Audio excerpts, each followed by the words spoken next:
Get to the bottom of what's truly healthy in this crazy, complex world, so you can take back what is rightfully yours. Welcome to the Health Sovereign Podcast. This is your host, Logan Christopher. Welcome back. We continue the conversation with former economic hitman and also shaman, John Perkins. In the first episode, we dove deep into a lot of the problems going on across the world in medicine and beyond that. Now, let's start to focus in on what we can do about it. And one of the examples in there with Monsanto, which is mentioned a couple times in your book, is in the African country of Mali, that Monsanto was working to write their constitution, the language, so that they could propagate their GMO crops there and make profit off of doing so. And Monsanto is kind of unanimously known as one of the most evil corporations out there for what they've done across many different things, which is part of the reason why Bayer recently bought them and the Monsanto name is going away. But we can see that, once again, it's the same sort of imperial tactics that are used in the health field. Yeah. Is there any difference between what you've seen and what you experienced in your previous role and what is going on in health? Well, I think the analogy is very strong. You know, the power that the big pharmaceutical companies like Bayer, for example, have is enormous in that field. We know that. But I think the book I just finished writing, which will be out later this year, and people can pre-order at my website or anywhere, Amazon or Indie Books or wherever, Touching the Jaguar, I really get into this idea that our reality as human beings is molded by our perceptions. Mm-hmm. Totally. There is no United States. There's no China, except as we perceive it. And when enough people accept a perception and codify it into law, it becomes a reality. The same can be said for religion and culture and corporations. The United Nations, the perception, the World Health Organization, the perception, the pharmaceutical companies, what's that perception? Well, you have a bunch of investors that expect their pharmaceutical companies to make big rates of return for them. And pharmaceuticals have a reputation for doing that. And so the pharmaceuticals could do that. They're not selling better health. They're selling short-term suppression of symptoms. Because if they were really to sell better health, they'd eventually lose their rates of return or go out of business if they could really make the population more healthy. What they want to do is keep these diseases out there, but have a way to alleviate or lessen them to a certain degree. And so there's this perception, again, that of maximizing short-term profits. That's only a perception, but that's what drives business today. And it's created a reality of a very dangerous world, a world where healthcare is not really healthcare. It's symptom suppression, and where the industry is basically consuming itself into extinction, as I said earlier. But that's all based on this perception of short-term profits. And I think we're actually moving in a new perception. I feel it very strongly. I travel around the world a lot, as you know, Logan, speaking in places like just last year, the Czech Republic, the Bahamas, all over Latin America, a couple of years ago, Russia, China, all over the United States, many, many different places to many different types of audiences. And everywhere I go, I find that people are waking up, including CEOs, to the fact that we are creating a monster. Mm-hmm. There is a death economy. It can't last. It's got to change. And the real question is, how do you make it change? And I think the answer is we've got to change our perception of what it means to be successful as a business and as individuals.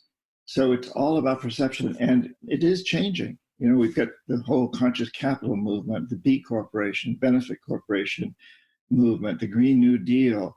The top executives from 192 companies came together last August at the Business Roundtable and produced a statement saying that no longer should their goal be to maximize short-term profits. It should include taking care of their employees, taking care of their customers, and taking care of the communities where their businesses are located. That's very, very big. They've got to act on that now, or we, the consumers and investors and workers for them, need to force them to commit to doing those things. But they did make the statement. They are creating a new perception, and that's very important. Mm-hmm. Yeah, Pachamama Alliance talks about changing the dream of the modern world, and recognizing that a piece of that is the dream of modern medicine. Mm-hmm. And in one of you kind of have two flavors of book. You have the stuff on the economic hitman and the shamanism. And in the book Shapeshifting, talk about shapeshifting institutions and corporations going from the death economy to the life economy, or this predatory capitalism to a more democratic capitalism. And I too definitely see that shift going on in there. You and I both were capitalists. We believe in capitalism. It's just it can't be this crony capitalism that is going on. Yeah, we don't really have capitalism today. We have oligarchy. We have corporatocracy, monopolies and oligarchies, and we this is not. When people say we got to get rid of capitalism, what they mean is we got to get rid of this predatory form of capitalism, which really, in my opinion, is not true capitalism at all, because true capitalism is based on the idea that there's a lot of very healthy competition, and the system we have now, you buy out or you get rid of your competitors. Mm-hmm. So one of the reasons I started this podcast was recognizing like the system is very big. I obviously am not going to change it on my own.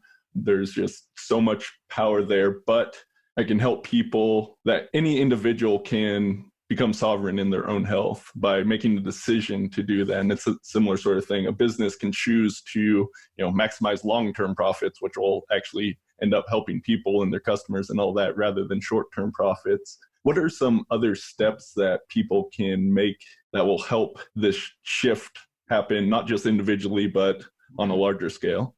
That's a large part of the book, Touching the Jaguar, where I get into this. And it's a fairly complex story in that all of us are different, but each one of us is driven by certain passions that we have and certain skills that we have. I have a passion for writing and hopefully some skills at it. So that's where I really focus my efforts. You have a passion for the health business and for this podcast, so you're focusing on that.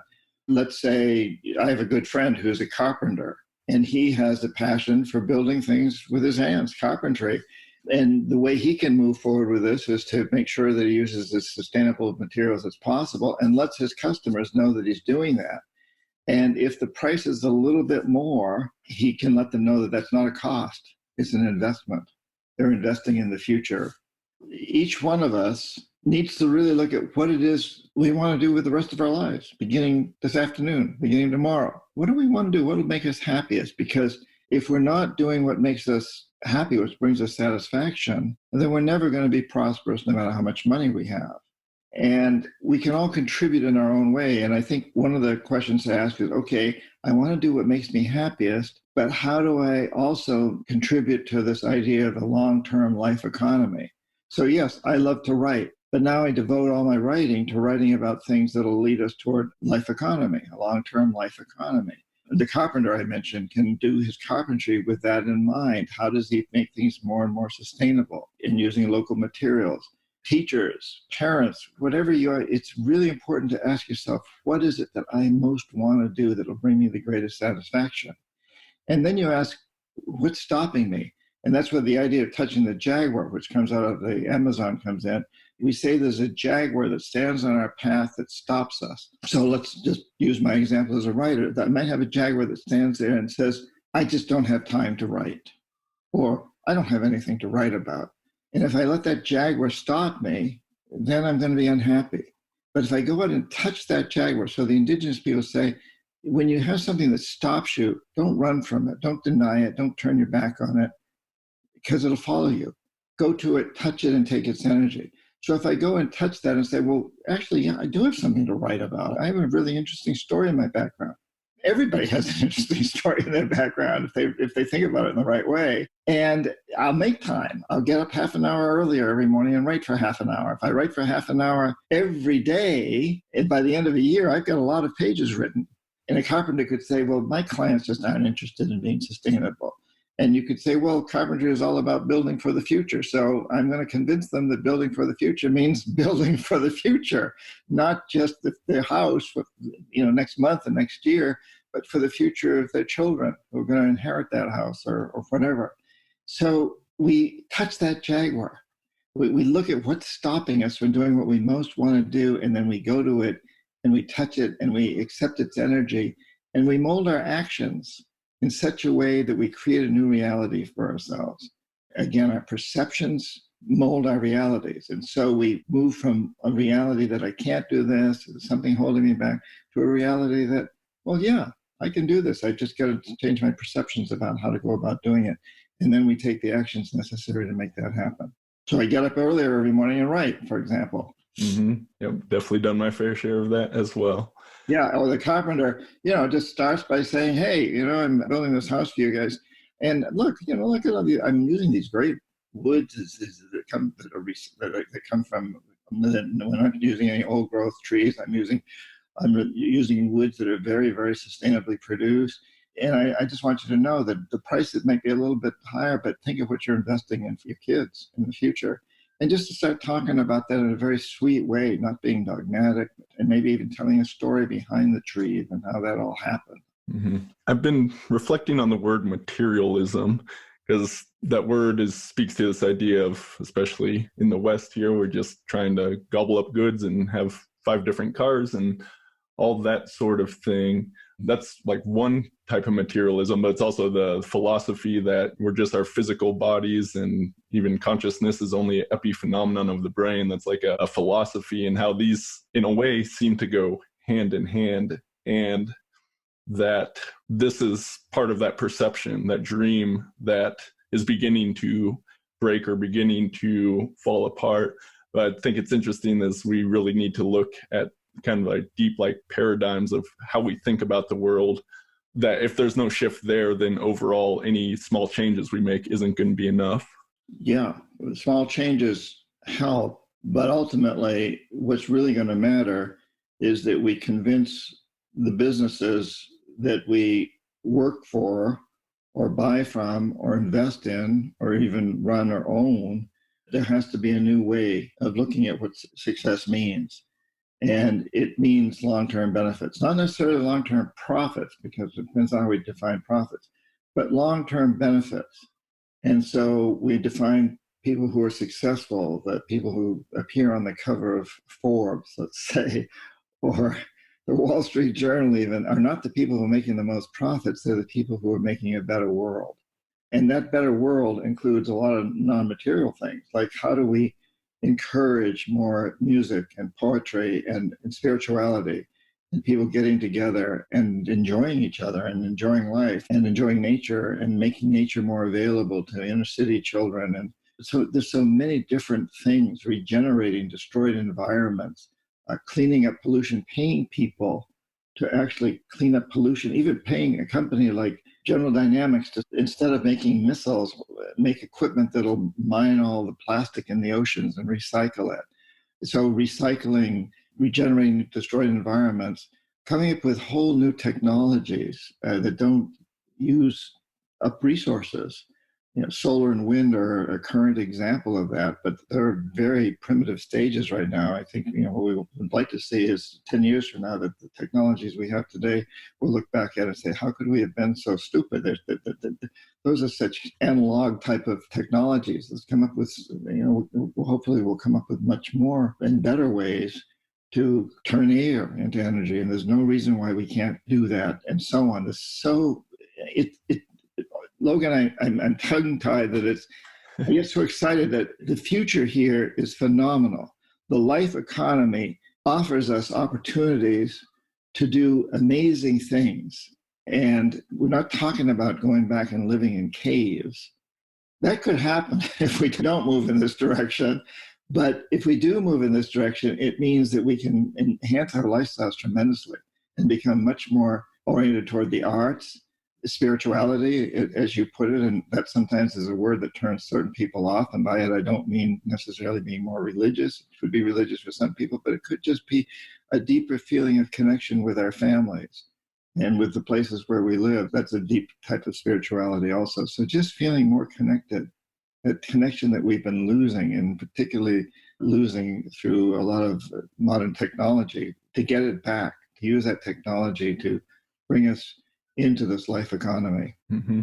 Another quote, or you're talking about in the book, as you were saying right there, reminded me of it. We're not going back to the caves. Well, there are big changes coming. One way, we might go to that. Another way, hopefully things get a bit better. But it's not that we're going backwards in time, but we quote, we can in fact return to the principles upon which shamanic cultures are based. So some of those principles would be the connection you're talking about, connection to other humans, but connection to nature as well, kind of a sustainability that goes with living that way. What are some of the other principles that kind of, I guess, speak to that, the overall perceptions of people that shamanic cultures have that we've really lost here in the West? Yeah, and I want to start by saying I don't idealize individual indigenous people at all. There are very sane ones and there are very crazy ones. There are compassionate ones and there are brutal ones. There are well-balanced ones and there are psychotic ones. They're human like everybody else. What I do respect is, in general, and the traditional indigenous cultures placed a huge priority on making a better future for their children, or at least keeping the same future, not hurting the future, looking at the long term. And that's something we don't do. We're looking at the short term. We're looking at what the stock market's doing today, what the next quarterly report is going to look like, these kinds of things. So I think that idea of taking care of the future, being good stewards, and if you think about it, Logan, we all come from those cultures. We figure human beings have been on this planet as we know ourselves for roughly 250,000 years. It's only been during the last 3,000 or 4,000 that we've moved in this direction away from long term. And it's been particularly within the last couple of 100 years that we've really jumped that way, and even more so within the last 50 years. Yeah. And it's a blink in history. And we all come from these economies that truly were life economies. And the indigenous people, the people you visited in the Amazon, the Achua, the Shwa, the Sapara, these people are still living that way pretty much. They're losing it to a certain degree because our systems are coming in, and the oil companies are coming in, and the mining companies are coming in, and the cattle ranchers are coming in. But up until very recently, they've been living that way, and we all come from ancestors that live that way. We need to reconsider how we can live that way in modern terms. Again, not living in caves, but maybe take New York City, for example. Get rid of all the highways, convert them into solar panels in the city, all the streets, all the roads, get rid of the cars, create solar panels and turn all the garages, put mirrors on them and turn them into hydroponic gardens that can grow great food and also be beautiful places for people to visit, and rooftops and so forth. There's so much that we can do. It's almost beyond imagination what the potential is, but we can imagine it, and therefore we can make it happen. And I believe that we are in the process of making it happen. Mm-hmm. Yeah, I feel that was one of the reasons I wanted to go to the Amazon. Is a lot of people say that travel is a great way to get educated, and especially I feel like a lot of travel these days is just going to one big city to another, and oftentimes cities are really the same, but be able to go to see an indigenous culture that's kind of still living, at least for the most part, in that way, really begins to shake the perceptions. I kind of feel with our media and the authorities and everything that most people get locked into a very specific way of thinking, and experiences such as that are good for really shaking out of it and at least getting kind of a fluid worldview where you can begin to open up to new possibilities.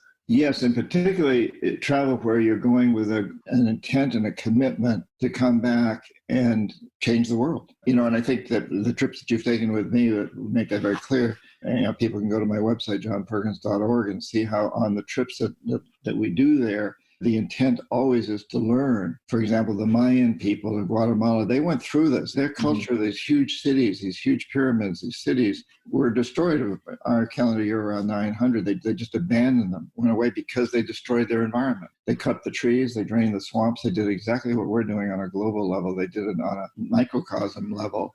And they know this. And so they invite us to come so that we can learn from them, not to make that same mistake. And I like to tell people, don't just get on an airplane and travel to be a tourist. Travel to learn and to make a commitment to come back and spread the word and make changes, as you're doing by having this program, and I think some of this, your commitment to all this, some of it grew out of some of those trips and those visits to the indigenous people.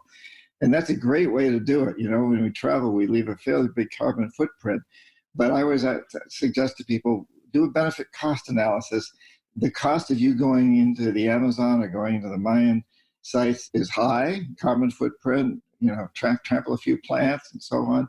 But if you're going to offset that by coming back and really helping to change the perception of the world, the perception of human beings, to change the human reality on this planet, to make a more environmentally sustainable, spiritually fulfilling, socially just Pachamama Alliance mission statement, human presence on this planet, then it's worth doing it.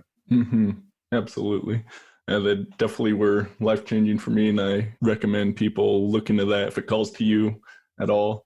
I forget who was on the trip, but someone put it as like it really was a pilgrimage. And, not growing up religious or anything, didn't have anything like this in my life before, but that's, I guess, part of the reason why it was so profound. Right. Yeah. Well, we're coming right up on the hour here, so I want to thank you very much, John. Can you mention your website again, new book? We'll have links to everything in the show notes here, but yeah, anything you want people to be aware of. Okay, thanks, Logan. I'd love to. It's johnperkins.org. It's an org, not a com. And there's a little box when you go on there that you can put your email address in and we'll receive the newsletters. I'd really encourage you to do that. They basically come out once a month. And on that, I've got a big book tour coming up. I'm going to be speaking in a lot of different cities around the United States. I'd love to meet your listeners, and that'll be announced in the newsletters within the next month or two. We'll have that, all the dates and places set up. So I'd encourage people to do that. You can also please pre-order the book, Touching the Jaguar. You can pre-order it now through my website. That'll take you to wherever you want to go to order it, or in your local bookstore. And that helps the book get on the bestseller list, which is great as far as spreading the word. I'm not in this for the money the books make, and I'm donating a fairly decent percentage of the profits to the Pachamama Alliance, but I am in it to get this message out as much as possible. So I really appreciate people helping me do that. And also on my website, there's a link to Facebook and Twitter and Instagram. I'm on all of those. Thanks for bringing that up. Yeah, of course. Well, thank you so much, John. This has been a pleasure. It's my pleasure, Logan, and thank you for all you're doing. And this is the way we get the word out. Thank you very much. Absolutely. My pleasure. Okay. This is thepodcastfactory.com.